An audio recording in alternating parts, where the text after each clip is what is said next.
Historian Eamon Gardner is an expert on the situation in Dublin at the time. Eamon? Brendan. How you doing? Good to meet you. So, why are we meeting here? What you have in 1920s Dublin is you have the IRA fighting an underground war, and sometimes it was necessary to meet in public and pass messages.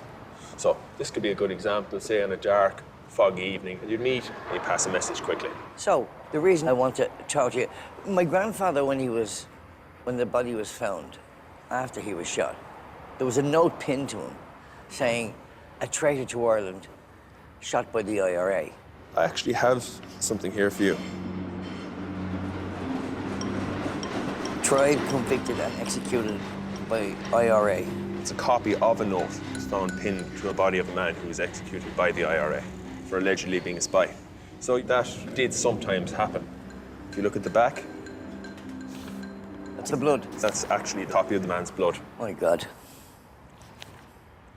So, taking into account that a similar letter was pinned to my grandfather's body, would that mean that he may have been a spy of some sort on the British side? Is that what it would mean to you? In the case of your grandfather, I don't think he was executed by the IRA, because there are a number of pieces of evidence that point to the contrary.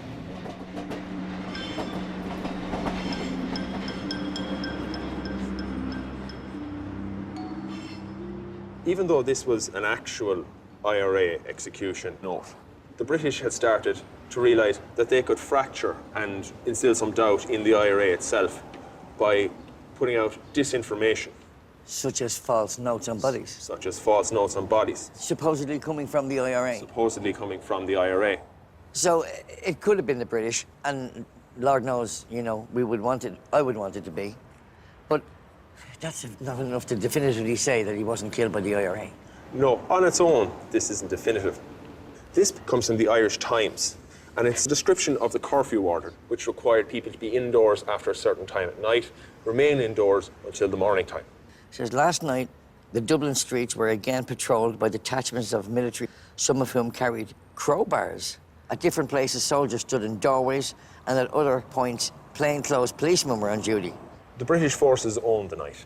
They, as the occupying power, they had the men, they had the law, they had the ability to project power. And what you had is you had a series of checkpoints throughout the city, stopping people and asking, do you have a permit? If you were out after dark without a permit, you were instantly suspicious and you instantly stood out. So what you're saying to me is that it wouldn't have been easy for three men from the IRA to go up to a house and shoot somebody and then walk away without being detected? Yes. Permits can be forged. Permits can be forged, yes. But I do have another piece of information for you that will hopefully put the matter to rest for you. This is a press cutting from the day of your grandfather's funeral. You see here. Requiem Mass for the repose of the soul of Mr. Peter O'Carroll, killed in his own house on Saturday morning, was celebrated in Ockram Street Church yesterday, after which the funeral took place to Glasnevin. The chief mourners were Mrs. O'Carroll, Liam, Pater, Michael, Garrow, that's my dad, and Seamus, Moira and Martha, they were his daughters. Amongst other mourners were Alderman Michael Staines, Dermot Crowley, barrister, Councillor Nolan. Michael Staines was a well-known nationalist. He was. And representatives of Columkill branch of the Gaelic League. Volunteer officers, they would be IRA themselves. They would be IRA themselves. This was a nationalist funeral. This was a proud nationalist funeral. Dead at the funeral of a spy. No. My granddad was being honoured here. He was. He was. So we haven't got a spy. We still have a body. You have a murder. And we have a murder. And murderers. Well, the family story always was, we always believed that it was the Black and Tans. Now, we thought it was a random killing. Random or not, we always believed it was the Black and Tans. Are we getting closer to the truth there? During the War of Independence, the Black and Tans were the most notorious contingent of the Crown forces. Brought in to strengthen the police force in Ireland, this group was mainly made up of British ex-soldiers. The name Black and Tans came from their mixed police and military uniforms. These new recruits soon became infamous for their brutality. Brendan's family has always believed that it was the Black and Tans who were responsible for killing Peter O'Carroll. Might have a slight misconception, and it's a popular misconception. As it happens, the Black and Tans didn't operate in Dublin. But there were other supplementary security forces operating in Dublin at the time. Like who? The Auxiliary Division. While the Black and Tans were drawn from rank-and-file ex-soldiers, the auxiliaries were mostly ex-officers, an elite force, seen as a cut above the rest. Many had fought through the brutality of the Great War and were now bringing their experience of warfare to Ireland. Their mission? To take the battle to the IRA. So who commanded this? They had their own command structure. They were responsible to themselves. They were largely responsible to themselves. The Black and Tans were hated, but the auxiliaries were feared by the IRA because they were so good. So we could be looking at the auxiliaries. That is the distinct possibility. Would they have had access to a silent type weapon? Well, hopefully I can show you about that.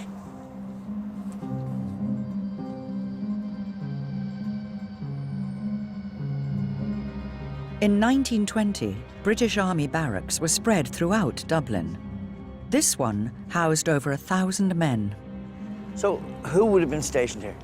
This would have been regular army, regular British Army.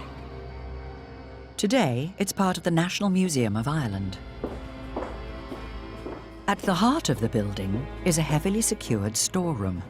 Have a steel door in here, next to alarms inside.